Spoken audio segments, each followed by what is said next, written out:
In this video, I'm going to show you my personal altar that I have in my bedroom.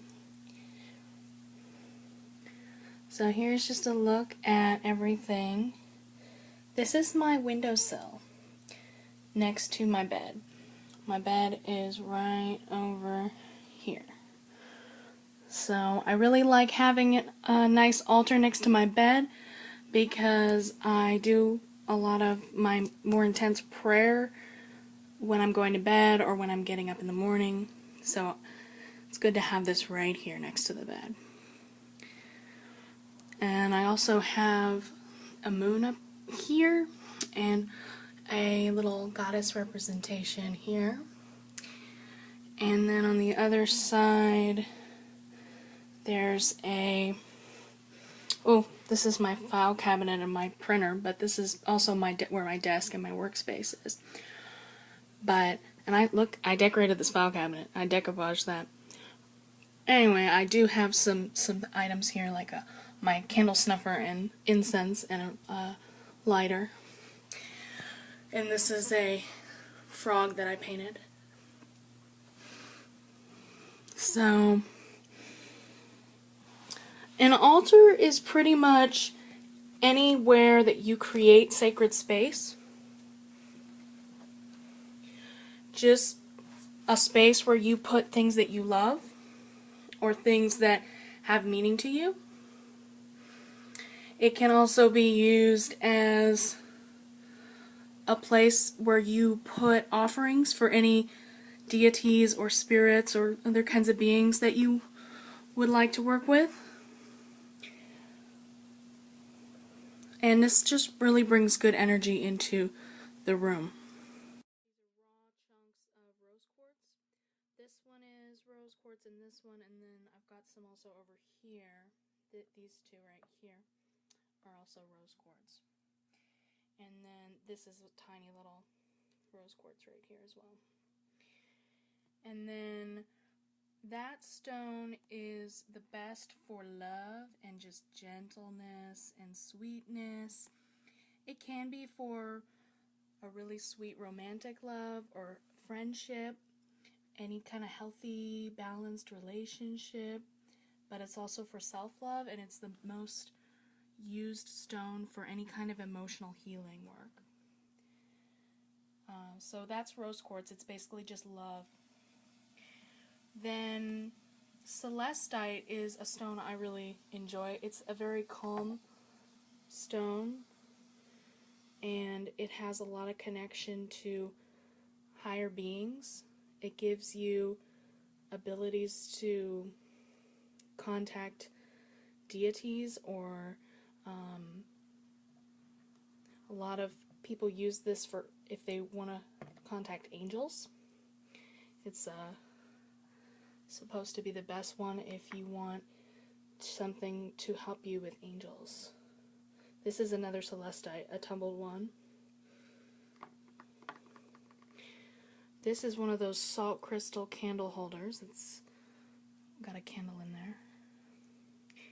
And then this here is amethyst. Amethyst is one of the most common crystals and one of the main crystals that you see. And it's got a lot of different uses and a lot of history, but the main reason that I have it is that this is a stone that people use for sobriety and recovering from addictions. So in case anybody's looking for the right stone for that purpose, this is the main one that is used for that. It's supposed to, keep things in moderation, keep your mind clear, keep a sober mind, and protect you from drunkenness.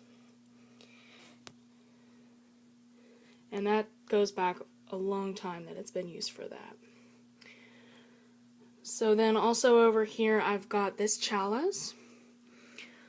Chalice is the symbol of the divine feminine, the goddess. And then here's a lotus flower, tea holder, or tea light holder, something. And then I've got the incense here.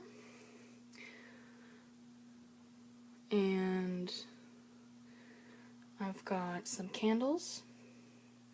Over here, I think, is a more masculine energy. Because this, I mean, over on this side, I think it's more for emotional stuff and spiritual guidance. And on this side, it's more, since it's over by the desk, it's more for working and getting things done and making money.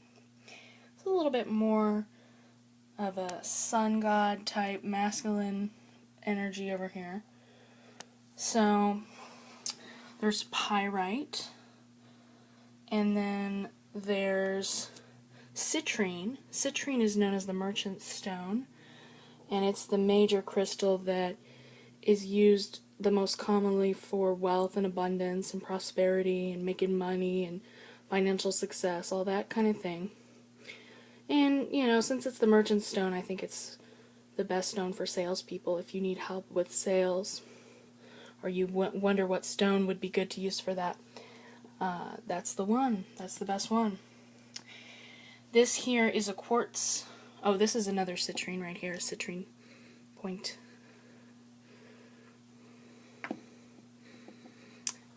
And this is a quartz, a special quartz piece that has these points and this pyramid on it. And it is clear quartz and supposed to be an energy amplifier. So this basically is going to amplify and increase all of the intentions of these different items I have here and help manifest all of those intentions. So then I've got over here, this is another stone I really like, carnelian. This is the best stone for being more stimulated and more energized, getting more things done. Like if you're lethargic or moving kind of slow, this is supposed to get you fired up. And that's what I use it for. So hopefully it gets me motivated. I just like to have something here when I'm working that keeps me inspired. And then there's a bowl of water here. And this other stone is a couple more pieces of carnelian, a little piece of red jasper, and this is a tiger eye. It's actually red tiger eye. Tiger eye in general is a really protective stone, like a lucky talisman type of thing. The red one is the most stimulating and energizing one though. I have all of the elements represented here. I have water, which I think that looks beautiful when the sun and the candlelight is on the water. And there's another water over here. And then I've got fire, the candles. Several candles here. Earth is represented by all of the crystals. These crystals come from inside the earth. But another one that people do oftentimes is using salt to represent the earth, or even soil. So if you have anything like that, you could use that as well. And then air element, I use the incense. Oh, wow, look at that.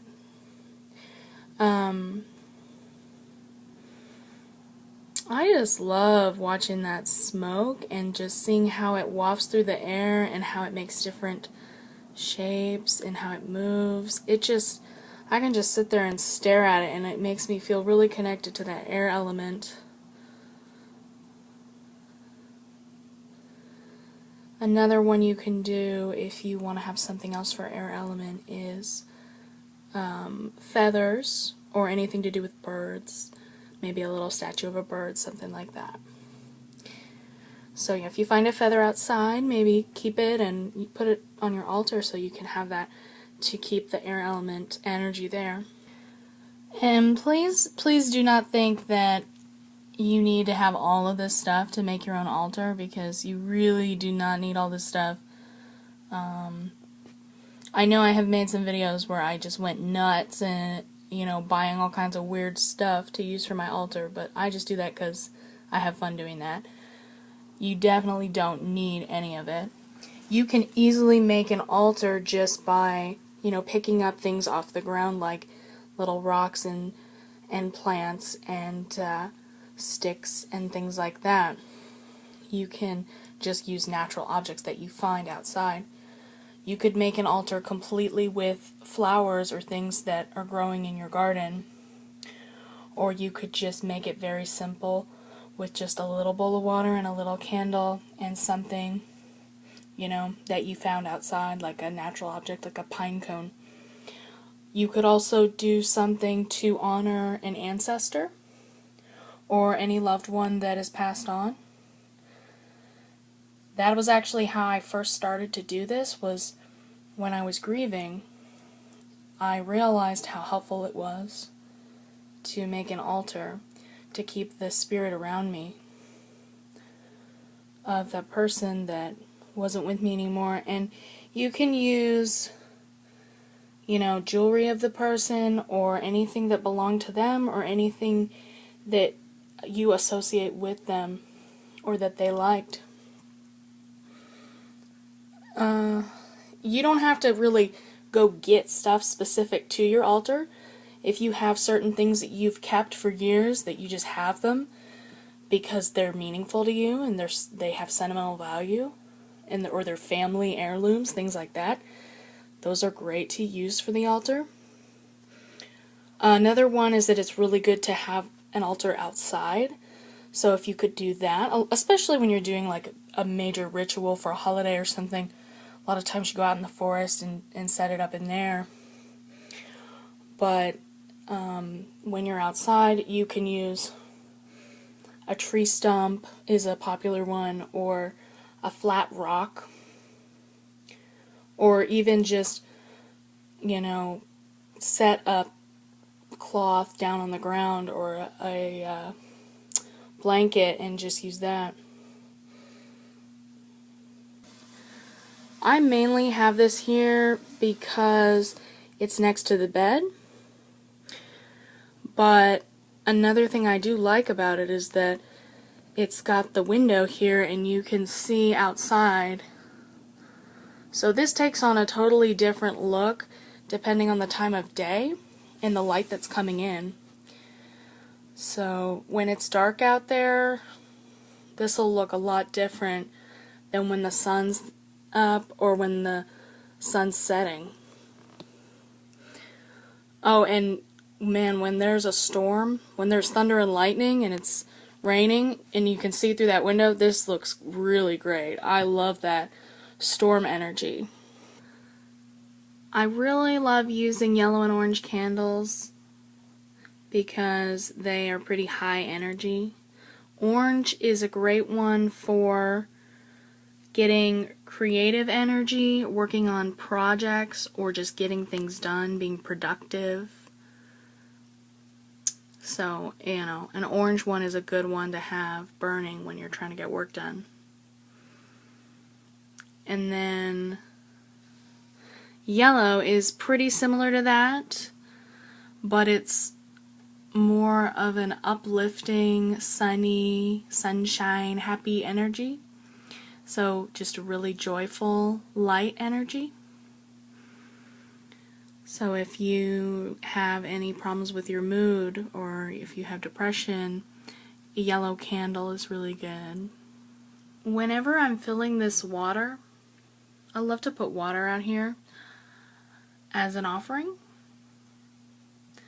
I feel like I'm doing something, I'm giving an offering to my higher power, and when I'm getting the water and filling this, I just feel like I'm in service.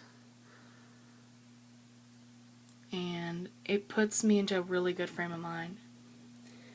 So I really enjoy that as a daily ritual, to put fresh water in here and in here. Or even just, I have one bowl that's just really tiny, and for a while I would only fill that one, but it's just the action of doing it is really good for my state of mind.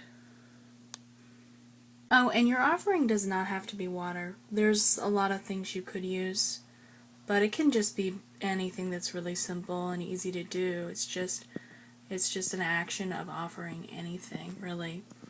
It can be a food offering, or a grain of rice is a traditional one.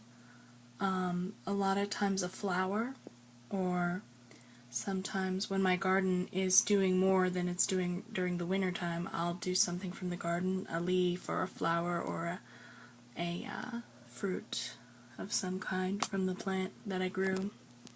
So I hope you guys got some ideas on what to do to create an altar if you were looking for some inspiration. And I would say just put anything that you love or anything that's meaningful to you. The only thing that I would say to avoid is anything that stresses you out or gets to be overwhelming or makes you uncomfortable. You know, like for some people, all of this stuff up here would be way too much. And sometimes for me, it gets to be way too much, and I just want to clear all of this stuff off and keep it really simple and just have a few things up here, just like, you know. So if you feel like you're getting kind of agitated or stressed out by it, you can just totally simplify it and keep it really, really simple.